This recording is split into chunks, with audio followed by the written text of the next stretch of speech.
Hi there everybody, it's Rhoda here from Inkybutterfly.com.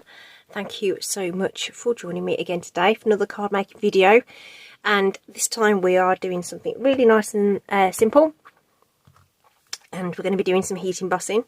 Okay, so this card features one of the last year's ink colours. Okay, this is Moody Mauve, accented a little bit with Blackberry Bliss. Okay, there's a lot of, when there's a new catalogue, there's a lot of projects with the brand new colours and everything, but I just wanted to dial back and just make sure we don't forget these colours too. Okay, so all of these are really nice sort of rich, deeper colours, okay, and they work really well with the existing colour line. So in this case we've got it paired up with Blackberry Bliss.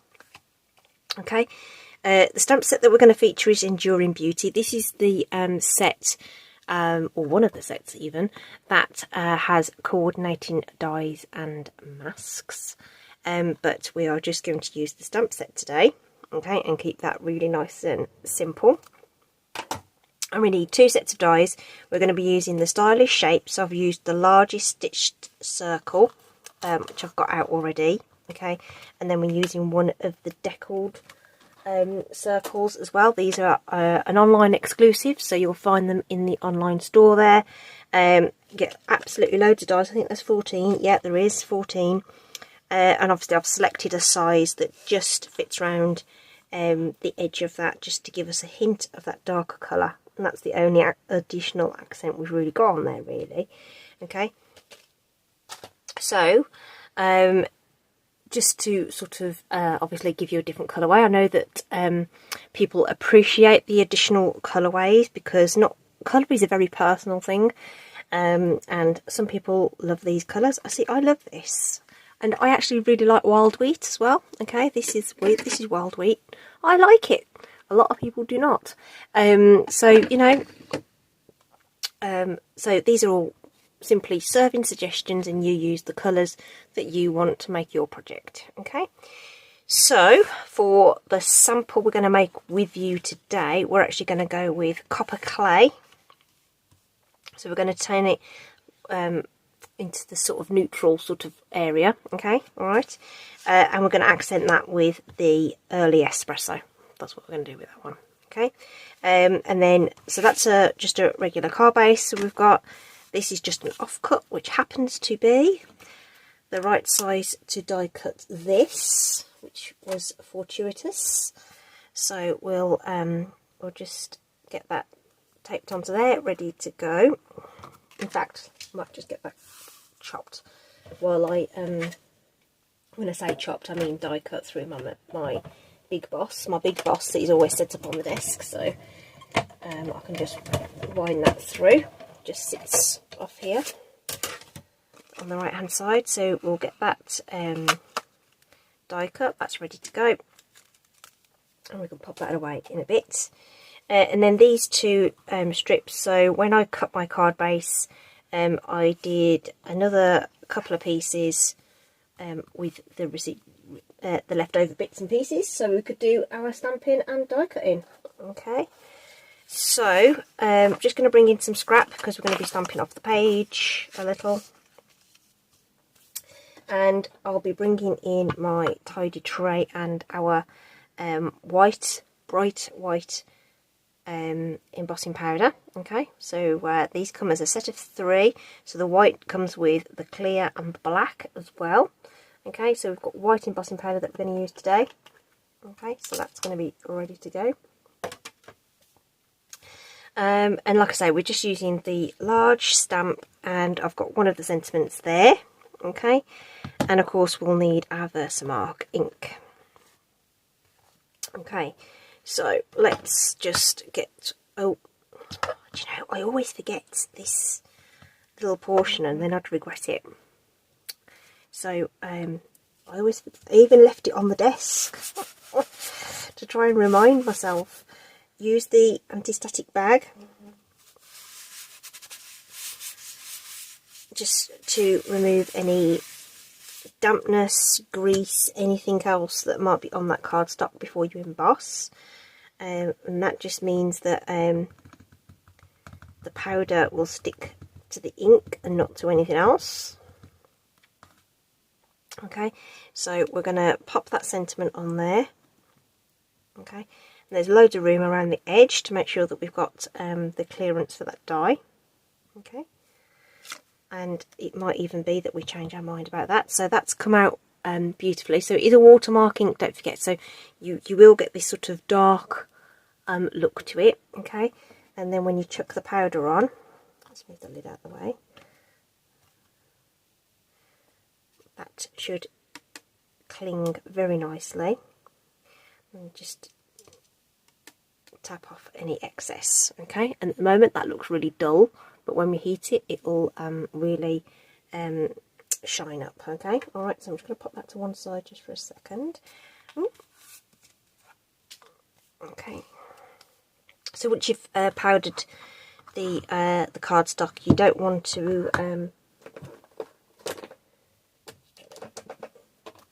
to be handling it too much. And then we'll ink up this larger stamp. I've got some scrap paper underneath because there might be some bits that go over the edge. And because we're die cutting it, that's why I cut the smaller piece. We don't need to stamp all over it if we don't need to. So I just wanted to make sure I had a generous piece so that I could select the portions that I wanted to die cut.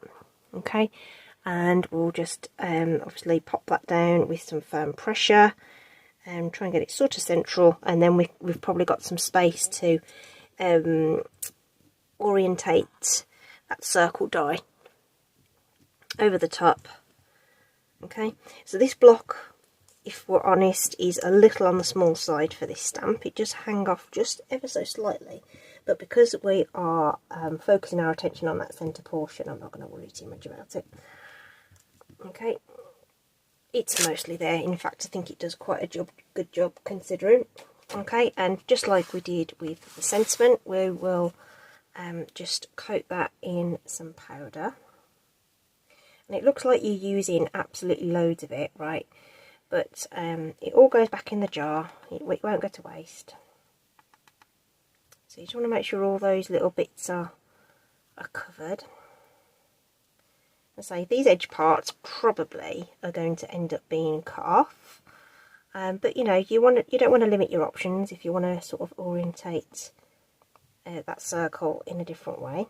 Okay, so now we've got the powder on,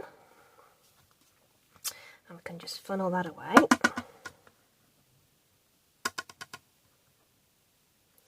Like so.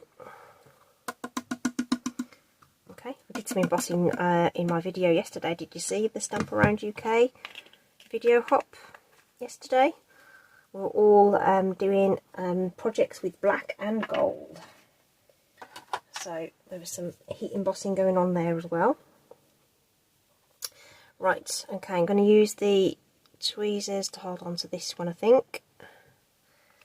Okay, and I think we've got enough room on this one to just handle that as it is. Okay, so the heat gun's going to go on. It's a little on the loud side, so if you want to mute the video while I'm doing that, please go ahead. But I know some of you actually quite like the noise, so we'll go with it. Okay.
Just missed a bit on the edge there.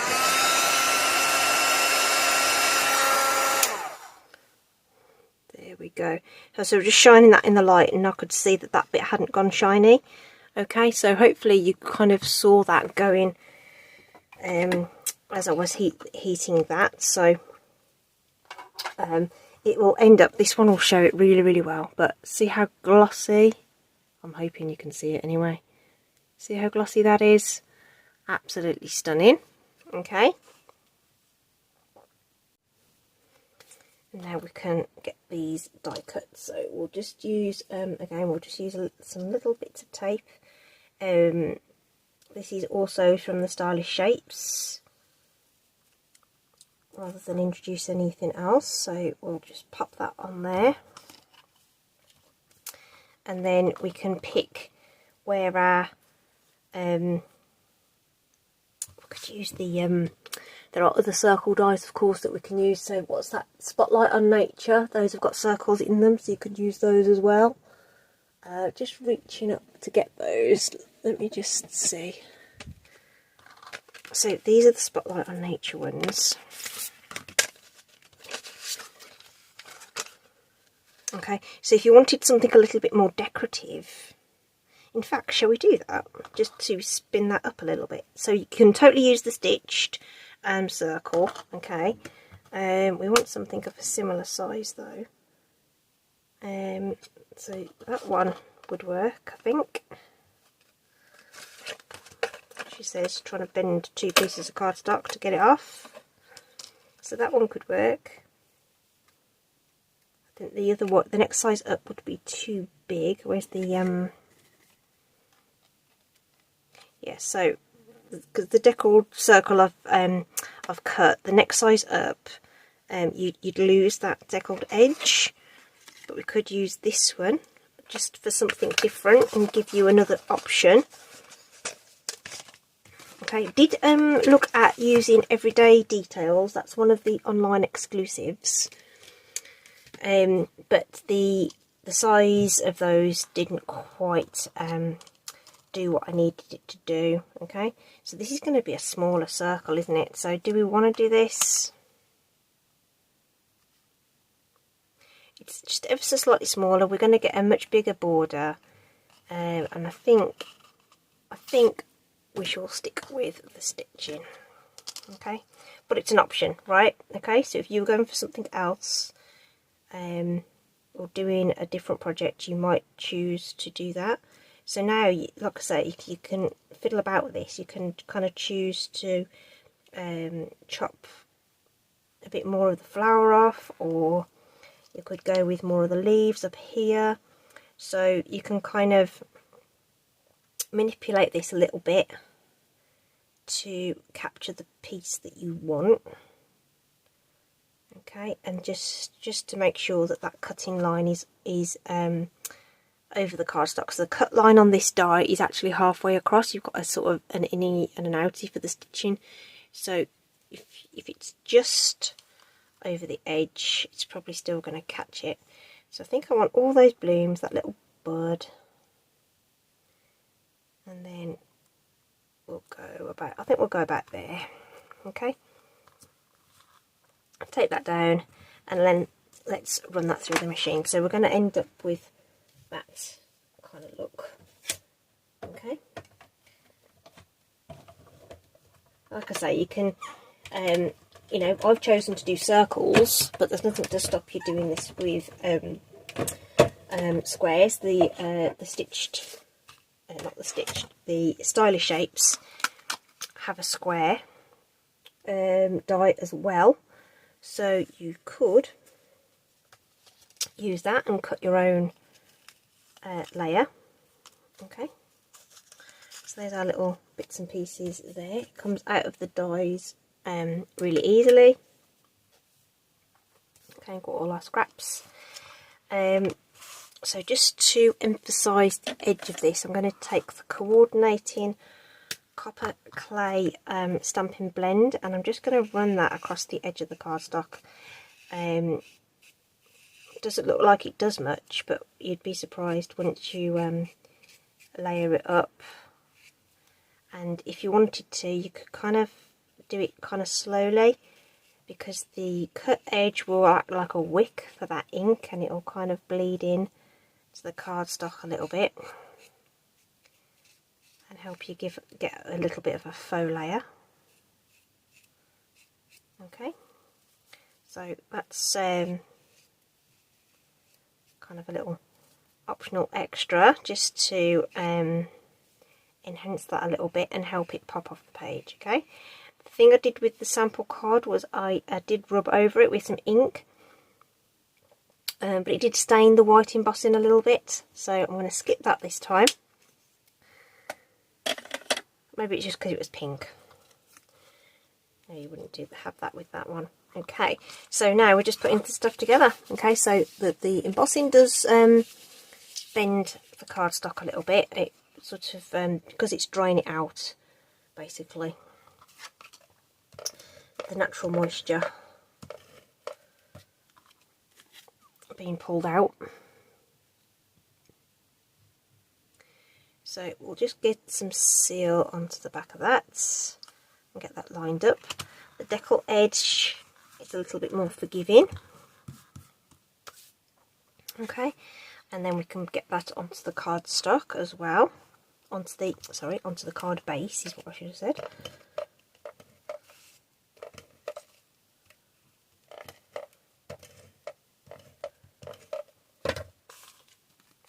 Use whatever glue you like, or tape, or whatever it is that you prefer.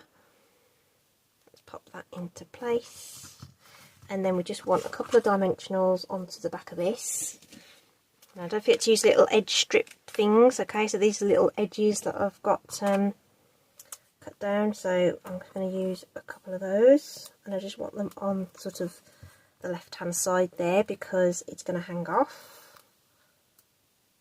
the edge of that circle, so we don't need it all the way over here. It's not going to be needed. So we can pop that into place somewhere around there, I reckon. Okay, and we can tie a little bow. This is some white ribbon. Now I want to say they call it the diagonal striped ribbon, but I can't remember what it is. You get a pack of 2. That's why it hasn't got any details on it. I know it's a multi-pack because that's how it looks. You also get petal pink in there too, but I do like this white one. It's very, very pretty. Very, very pretty. Okay, so I'm going to tie that bow. You are going to want to tie this real tight though. It's a sticker, and it's kind of got one of those, it's kind of got like this sort of, I don't know, it's kind of shiny. So you want that not really, really, really, really secure. Okay, and then we can just trim that off. So I just like to bunch them together and cut them at the same time, then you know that the same angle and the same length, and we can always trim them down afterwards. And of course, my glue of choice when it comes to sticking down bows are glue dots. So nice and strong. Okay, and then you can either just lift it off with your fingers or use a pokey. And if you use a pokey tool, which I'm making that look really hard, and it isn't hard at all, you can kind of, you know, see where it's going to go without your fingers being in the way. So I think that's going to look good just there, and I actually quite like the fact that it's hanging off the edge a little bit there. And the final little touch is going to be our iridescent pearls. They're mostly white. They've got that little bit of iridescence to them. But I think they still look really pretty, and they just help frame up those elements. Okay, you can colour them if you really want, but I think you know, we've got all those white accents on there, so I think those white pearls, they're mostly white pearls, really kind of lend themselves to this project. Okay, So I've slightly messed about with my camera setup, so I really hope that everything was on shot there, because I actually can't see as well the way I've got it set up now as to what you're seeing. But I'm hoping that that was all good. So that's Copper Clay and Early Espresso. This is Moody Mauve with Blackberry Bliss. So other combinations you could use are Boho Blue with Night of Navy, or even Misty Moonlight. Okay, so either one of those could work. Pebbled Path's quite dark, so I'm going to say that you're probably going to want to just use black with that. The basic grey it's a cool grey rather than a warm grey, so you're going to want to use something different. Or you could use the Pebbled Path as the dark colour alongside the grey granite, which is another warm grey. Okay, so they're nice combinations that you can put together. Wild Wheat's a little bit more tricky. Looks nice with Pecan Pie, also looks nice with Early Espresso. Okay, so there's a couple of different options there, because it's it's kind of leaning towards the brown than it is to the yellow, if you know what I mean. Alright, okay, so there you go. There's just some other ideas of other combinations that you could do using those in colours. Okay, hope that's been useful for you anyway, and you've enjoyed this idea. I think these would look really great in the metallics as well, so have a play, see what you think. Use different dyes, use different stamps, and different combinations. Thanks ever so much for joining me today. I hope you're staying safe, take care, and I will see you again soon. Bye bye.